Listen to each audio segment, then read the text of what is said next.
1,000-year building spree, a public works project like no other on Earth before or since.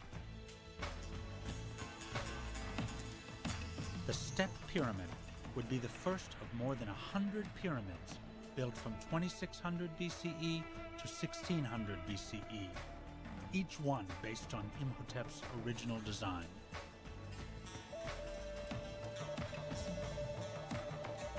Within a century of Imhotep's death, his step pyramid form evolved into a steeper stepped pyramid, then into a bent pyramid, and finally into the true pyramid form.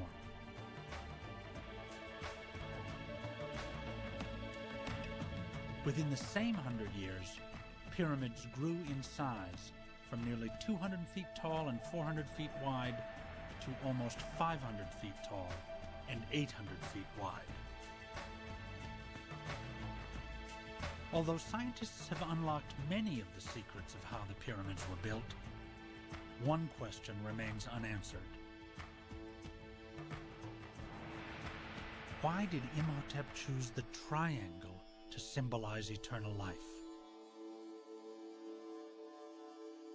The answer may be hidden as a clue on the base of Djoser's statue.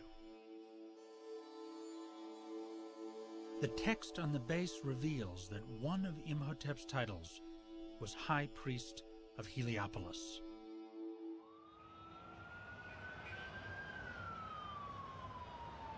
Today, Heliopolis is a bustling, crowded suburb of Cairo. But in Imhotep's time, it was the home of a powerful cult of the sun. The triangle was a key symbol of the cult because the sun's rays streamed down from the heavens in beams that formed triangles. The focal point of the sun cult was the Benben stone, the mythical stone from which the world was created and the first god appeared. The actual stone has long been lost, but its shape survives in the hieroglyph for the Benben, which ends in a triangular pyramid shape.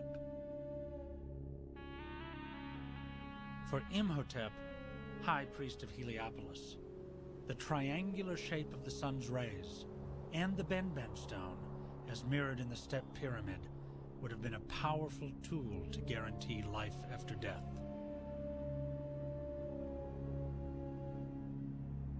Egyptians built pyramids in a shape of a Benben, and also in the same time to be connected with the sun god. But the Benben also can be represented as the top of the pyramid. It is the symbol for the sun god Ra. It is the symbol of finishing the pyramid.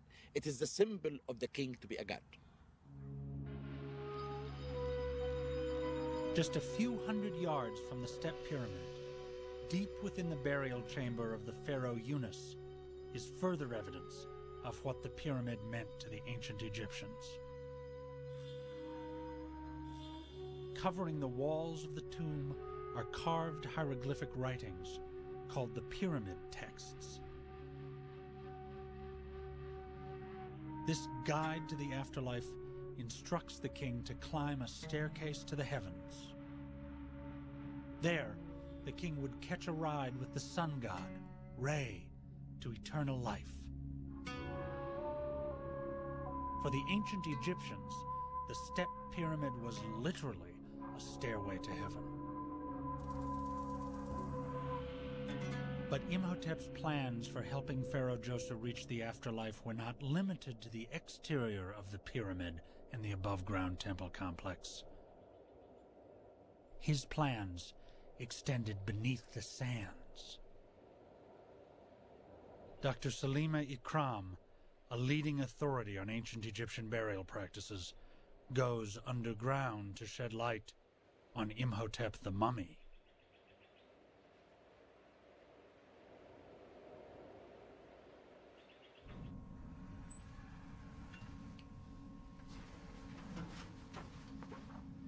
Lurking below the desert sands, cut into solid rock, is the most extensive and complicated network of shafts, tunnels, false doors, chambers, and galleries the Egyptians ever created.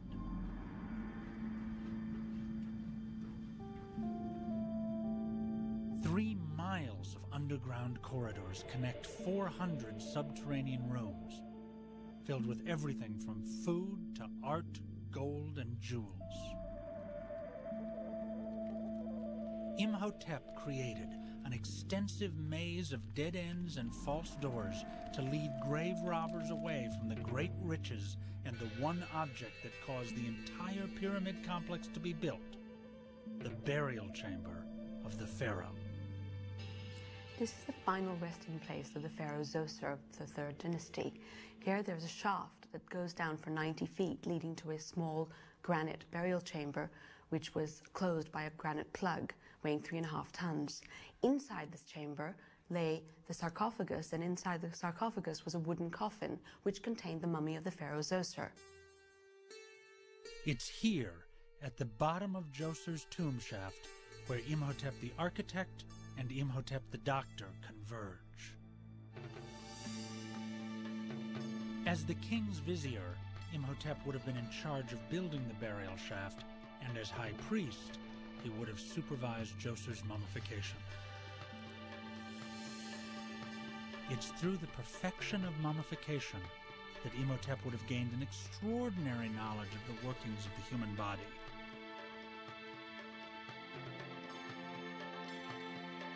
But when archaeologists entered Djoser's tomb in 1934, all they found of the pharaoh were his torso, right arm, and left foot.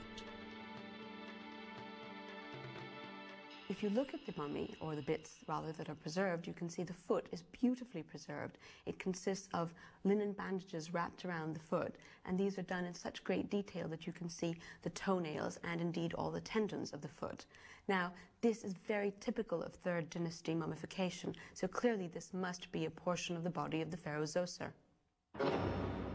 200 years after Djoser's death, the process of mummification was nearly perfected, exemplified by this beautifully preserved 4,000-year-old mummy of Nefer.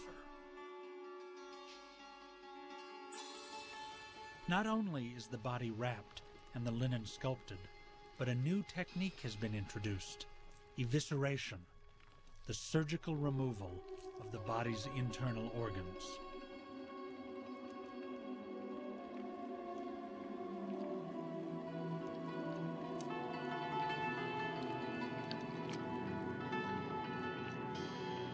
If it was Imhotep who developed these techniques, then his mummy should be as well preserved as Nefer's.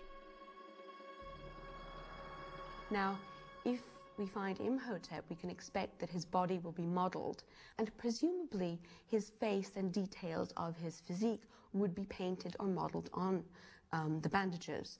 So we would indeed have a very good idea as to what he looked like in his life, or what he thought his ideal self should look like for the afterlife. Mummification had a great influence on Egyptian medical practices. By supervising the embalmer's work, Imhotep would have gained extensive knowledge about the position of internal organs and human anatomy. He may have applied what he learned from preserving the dead to healing the living. A few miles from the Step Pyramid at the Giza Pyramids, scientists recently discovered archaeological evidence that Imhotep may have had the perfect living laboratory for practicing medicine.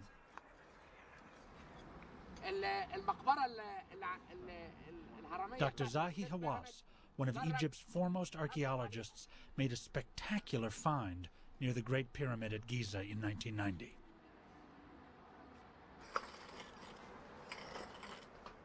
Hawass unearthed the complex where the workers who built the Great Pyramids were housed and buried.